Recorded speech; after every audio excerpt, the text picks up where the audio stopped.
Hi students, welcome in chemistry classes. I am Priyanka Jain and you are watching the videos of F block elements. आज आप लोग देख रहे हैं हिंदी में F block elements के videos, ओके? और हम लोग पढ़ने वाले हैं आज compounds of lanthanides. आपने लास्ट लेक्चर्स में लैंथेनाइड कॉन्ट्रैक्शन देखा, लैंथेनाइड्स का एक्सट्रैक्शन कैसे किया जाता है आयन एक्सचेंज क्रोमैटोग्राफी द्वारा, वो भी देखा, ठीक है? अभी हम लोग पढ़ेंगे लैंथेनाइड्स के कंपाउंड्स किस टाइप के होते हैं. तो देखिए लैंथेनाइड्स जो होते हैं, we know that lanthanides are the hard Lewis acids. जो lanthanides होते हैं वो hard Lewis acids की तरह बिहेव करते हैं, ओके? और एक्चुअली में जो hard Lewis acids है इनकी एक प्रेफरेंस होती है कि ये या तो F- के साथ में या ये ऑक्सीजन, इन दो लिगेंड्स के साथ में ये बॉन्ड बनाना प्रेफर करते हैं. एक्चुअली में we know these two are the hard Lewis bases. ये दोनों ही हार्ड लिविस बेसिस हैं. तो हार्ड इंटरेक्शंस जो होती हैं वो आपको पता है बहुत स्टेबल होती हैं.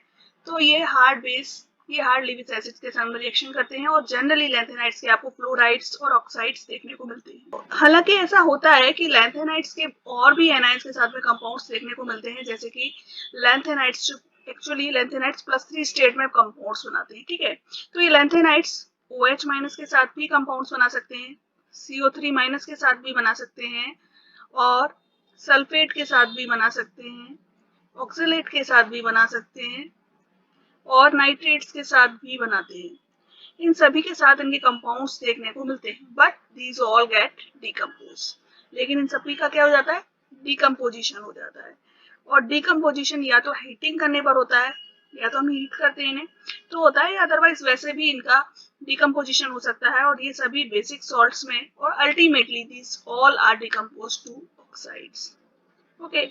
तो जो मेन कंपाउंड है लैंथेनाइड्स के दैट आर ऑक्साइड्स, ओके? तो चलिए हम स्टार्ट करते हैं लैंथेनाइड्स के compound. Oxides of lanthanides are of the formula Ln2O3. इनका जो जनरल फॉर्मूला होगा वो Ln2O3 होगा, क्योंकि लैंथेनाइड्स जो है वो +3 ऑक्सीडेशन स्टेट में है और ऑक्सीजन पर भी नो चार्ज कितना होता है? -2, okay? On heating in air all lanthanides gives oxides. जब भी लैंथेनाइड्स जो होते हैं जिनको आप हीट करते हो एयर में तो आपको क्या मिलता है? लैंथेनाइड्स का ऑक्साइड मिलता है. These are ionic in nature and basic in nature. तो हम जानते हैं लैंथेनाइड्स के जितने भी कंपाउंड होते हैं एक्चुअली में वो आयनिक टाइप के होते हैं. These are not covalent. ये आयनिक कंपाउंड्स बनाते हैं क्योंकि लैंथेनाइड्स का साइज एक्चुअली में बड़ा है और चूंकि ये आयनिक है इसलिए इनका नेचर कैसा होगा? बेसिक होगा, ओके? अभी नेक्स्ट पॉइंट क्या आता है? They have moderately complex structure with coordination number 7. इनके जो स्ट्रक्चर होते हैं वो बहुत ज्यादा कॉम्प्लेक्स होते हैं. मैं अभी आपको क्वेश्चंस कराऊंगी तो उसमें बहुत सारे स्ट्रक्चर्स मैं आपको दिखाऊंगी भी कि क्वेश्चन पेपर में CSIR नेट के किस टाइप के क्वेश्चंस पूछे जाते हैं, ठीक है? तो वहां पर आपको देखने को मिलेगा किस किस टाइप से कोऑर्डिनेशन नंबर वेराई करता है. तो एक्चुअली में लैंथेनाइड्स जितने भी होते हैं उनके केस में 6 से ज्यादा ही कोऑर्डिनेशन नंबर देखने को मिलता है और स्पेशली यहाँ पर 7 कोऑर्डिनेशन नंबर देखने को मिल रहा है, ठीक है? Many oxides are polymorphic in nature.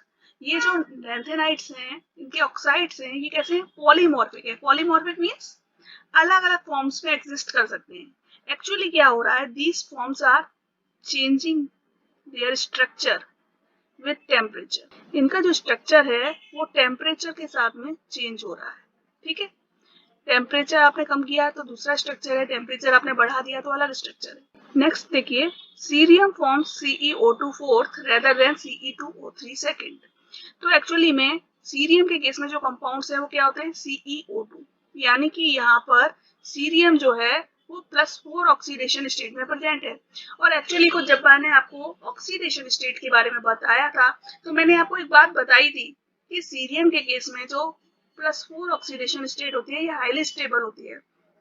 क्यों होती है? क्योंकि इस स्टेट में ये कम्प्लीटली एम्प्टी हो जाता है और जब कम्प्लीटली एम्प्टी स्ट्रक्चर हमें मिलता है तो आप जानते हैं कि वो स्टेबल होता है. इसीलिए सीरियम जो है वो CeO2 टाइप के स्ट्रक्चर्स बनाने को प्रेफर करता है, ठीक है?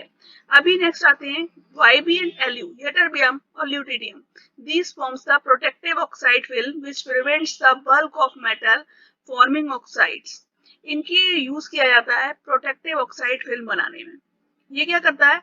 जितनी भी मेटल का बल्क है उसको ऑक्सीडाइज्ड होने से बचाता है unless it is heated to 1000 degree centigrade. जब तक कि हम इसको 1000 डिग्री सेंटीग्रेड तक गर्म ना करें तब तक ये उस ऑक्साइड की फिल्म बनने से बचा लेता है। इसलिए अगर हमको मेटल्स को प्रिवेंट करना होता है तो हम उसके लिए यटरबियम या ल्यूटिडियम की एक प्रोटेक्टिव ऑक्साइड फिल्म वहां पर बना सकते हैं। नेक्स्ट आते हैं आपके हाइड्राइड्स। लैंथेनाइड्स की टेंडेंसी होती है दीज फॉर्म्स हाइड्राइड्स। लैंथेनाइड्स को जब हम हीट करते हैं 300 से 400 डिग्री सेंटीग्रेड पर with the hydrogen it forms hydrides. Okay, ये हाइड्राइड्स बनाते हैं और इसकी स्टोइचियोमेट्री क्या होती है LnH2 in this form these are forming the hydrides. Okay, अब ये जो हाइड्राइड्स होते हैं इनका स्ट्रक्चर क्या होता है फ्लोराइड स्ट्रक्चर होता है। Ub and Yb these forms the salts like hydride which contains M+2 and 2H. इनके जो हाइड्राइड्स होते हैं यूरोपियम के और यटरबियम के, इनके जो हाइड्राइड्स बनते हैं वो सॉल्ट लाइक होते हैं, यानी कि जो मेटल है वो +2 स्टेट में प्रेजेंट है और हाइड्रोजन इस तरीके से अलग प्रेजेंट है। ठीक है, जैसे NaCl का स्ट्रक्चर होता है ना, उस टाइप के स्ट्रक्चर बना रहे हैं। All other lanthanides hydride are black metallic and conductor of electricity. और बाकी के जितने भी लैंथेनाइड्स के हाइड्राइड्स होते हैं वो कैसे होते हैं, ब्लैक कलर के होते हैं, मेटेलिक होते हैं और कंडक्टर होते हैं इलेक्ट्रिसिटी के। सीरियम और ytterbium these two forms non-stoichiometric hydrides of formula CeH2+, यानी कि सीरियम जो है वो हाइड्राइड बना रहा है, वो नॉन स्टोइचियोमेट्रिक टाइप का है। एक स्ट्रक्चर आपने पढ़ा हुआ है Fe2O3, वहां पर भी आप देखते हो, या FeO, वहां पर आप देखते हो नॉन स्टोइचियोमेट्रिक कंपाउंड होता है, मतलब रेशियो चेंज होता रहता है। उसी टाइप से यहाँ पर सीरियम के जो ऑक्साइड्स हैं इसमें जो हाइड्रोजन है उसका रेशियो 2+X होता है, यानी कि X कुछ एक्स्ट्रा अमाउंट है जो कि प्रेजेंट हो सकता है।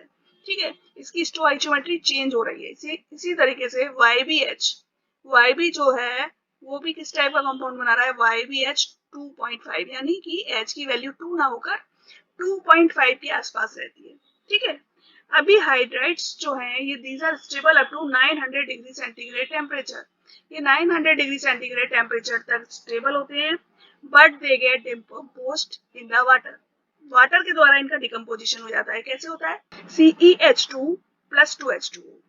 CeH2 की जब आपने वाटर के साथ रिएक्शन कराई तो आपको क्या मिलता है CeO2। इस तरीके से ये ऑक्साइड्स मिल जाते हैं। मैंने आपको बताया था जनरली जो भी कंपाउंड्स हैं उनकी टेंडेंसी होती है कि वो क्या कर रहे हैं, डिकम्पोज हो रहे हैं ऑक्साइड्स में। तो यहाँ पर भी 900 डिग्री सेंटीग्रेड तक तो ये स्टेबल है, लेकिन उसके बाद ये वाटर के साथ डिकम्पोज हो जाएगा और CeO2 देगा और 2H2 देगा। ठीक है, अभी यहाँ पर एक और क्वेश्चन आता है, Why LnH2 are metallic and good conductor? मैंने आपको बताया कि जो लैंथेनाइड्स के हाइड्राइड्स हैं वो मेटेलिक हैं और गुड कंडक्टर हैं इलेक्ट्रिसिटी के। तो ऐसा क्यों हो रहा है? ठीक है, एक्चुअली में जो ये हाइड्राइड्स हैं these possess Ln+3 आयंस। इनमें Ln+3 आयंस प्रेजेंट हैं और मैंने क्या बताया आपको, आयनिक फॉर्म में इस तरीके से 2H- प्रेजेंट है और यहाँ पर क्या है ना, इलेक्ट्रॉन्स भी प्रेजेंट है। ठीक है, ये इलेक्ट्रॉन्स फ्री इलेक्ट्रॉन्स है। These can occupy the conduction band. ये एक टाइप से कंडक्शन बैंड बना लेते हैं। जब भी वैलेंसी इलेक्ट्रॉन्स पार्शियली फिल कर देते हैं इस कंडक्शन बैंड को, ठीक है ना, ये जो कंडक्शन बैंड बना इसमें इलेक्ट्रॉन्स प्रेजेंट है, ये इलेक्ट्रॉन्स इसको पार्शियली फिल कर रहे हैं, तो इसकी वजह से क्या होता है, यहाँ पर इलेक्ट्रिसिटी का फ्लो होता है। इसकी वजह से ये कैसे होते हैं, मेटेलिक होते हैं और गुड कंडक्टर ऑफ इलेक्ट्रिसिटी होते हैं। ओके, तो क्यों हो रहे हैं यहाँ पर ये इलेक्ट्रिसिटी के कंडक्टर, क्योंकि यहाँ पर फ्री इलेक्ट्रॉन्स प्रेजेंट है। ये इलेक्ट्रॉन्स जाकर कंडक्शन बैंड बना सकते हैं, उसमें फिल हो सकते हैं और वहां पर ये मूव करने के लिए फ्री होते हैं। जैसे ही आप इलेक्ट्रिक करंट यहाँ पर प्रोवाइड करते हैं ये इलेक्ट्रॉन्स फ्लो करने लगते हैं। ओके, अभी नेक्स्ट आते हैं आपके हैलाइड्स। लैंथेनाइड्स के हैलाइड्स जो है वो फॉर्मूला होता है इनका LnX3। देखिए ये आपको फॉर्मूलास दिख रहे हैं, लेकिन कोऑर्डिनेशन नंबर यहाँ पर हर जगह वेराई कर रही है। कोऑर्डिनेशन नंबर बहुत ज्यादा है क्योंकि ये लैंथेनाइड्स जो है ना आपस में कुछ इस तरीके से कॉम्प्लेक्स स्ट्रक्चर बनाए रहते हैं कि हर लैंथेनाइड के पास 6 से 8 तक हैलाइड्स या कोई भी जो भी एनायंस है वो प्रेजेंट होते हैं। ये एक्चुअली में लार्ज साइज्ड हैं तो अपने चारों ओर काफी एलायंस को एकोमोडेट कर सकते हैं, इसीलिए लार्ज कोऑर्डिनेशन नंबर देते हैं। तो LnX3 है वह कॉम्प्लेक्स स्ट्रक्चर, इनका कॉम्प्लेक्स स्ट्रक्चर होता है क्योंकि इनका भी लार्ज कोऑर्डिनेशन नंबर होता है। ठीक है ना, okay. Cerium is the only lanthanide to form the tetrahalide CeF4। सिर्फ सीरियम ही ऐसा एकमात्र लैंथेनाइड है जो कि टेट्राहैलाइड फॉर्म में यानी CeF4 की फॉर्म में एग्जिस्ट करता है। Anhydrous halides MX3 can be made by heating the metal oxides with excess of NH4Cl। अगर हम MX3 टाइप के एनहाइड्रस हैलाइड्स को बनाना चाहते हैं तो हमें क्या करना होगा, हीट करना होगा मेटल के ऑक्साइड्स को with the access of NH4Cl के साथ। ठीक है, कैसे रिएक्शन होगी देखिए, Ln2O3 ये क्या है आपका मेटल का ऑक्साइड, इसकी रिएक्शन आपने किसके साथ कराई, NH4Cl के साथ। ओके, 300 डिग्री सेंटीग्रेड पर रिएक्शन होगी आपकी और क्या बनेगा, 2LnCl3 plus 6NH3 plus 3H2। ठीक है, इस तरीके से ये आपको क्या मिल गया यहाँ पर, लैंथेनाइड्स का हैलाइड। ओके, फ्लोराइड्स जो होते हैं दैट आर एक्चुअली इनसॉल्युबल, जबकि क्लोराइड्स आर डेलिक्यूसेंट एंड सॉल्युबल, ये सॉल्युबल होते हैं। ठीक है, और these can crystallize with 6 to 7 molecules of water of crystallization।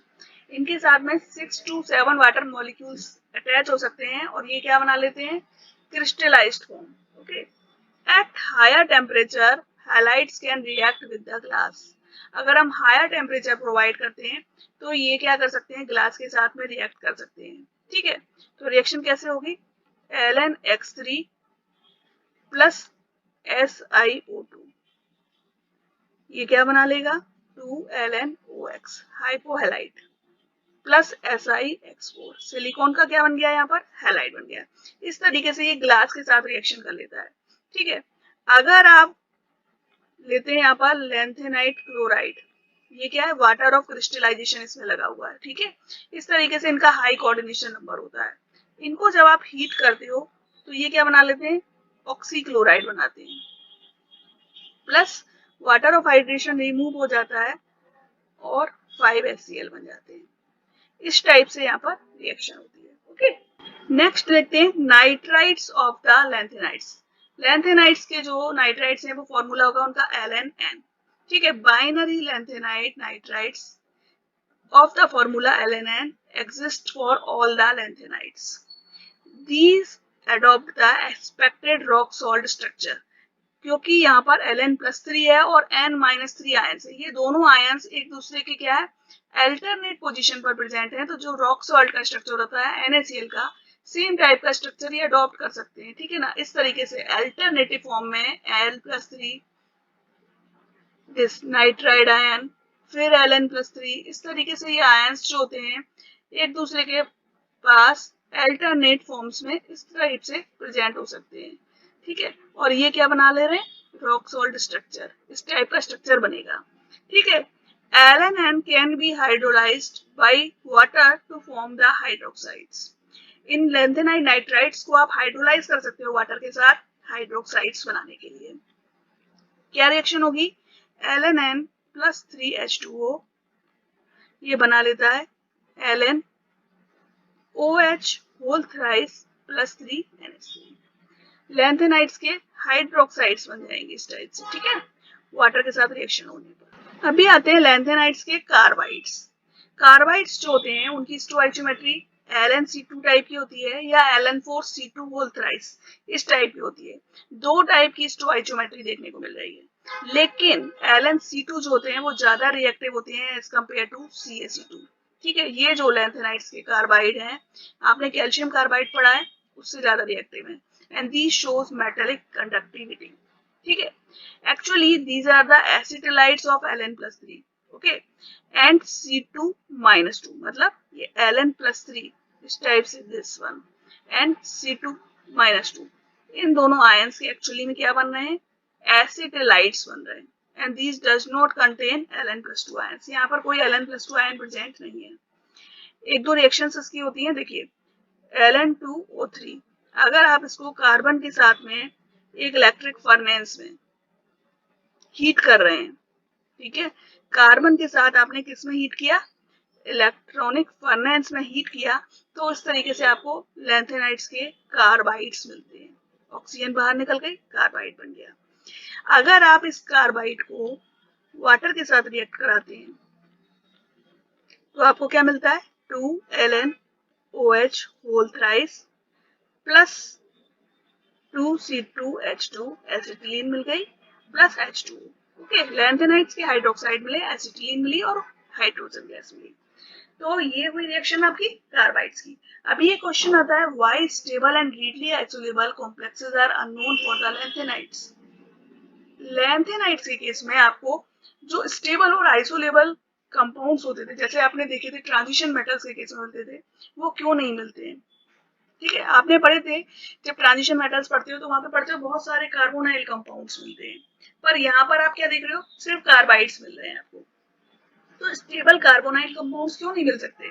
Actually आपने पढ़ा था वहां पर एक बैक बॉन्डिंग टाइप की टर्म थी।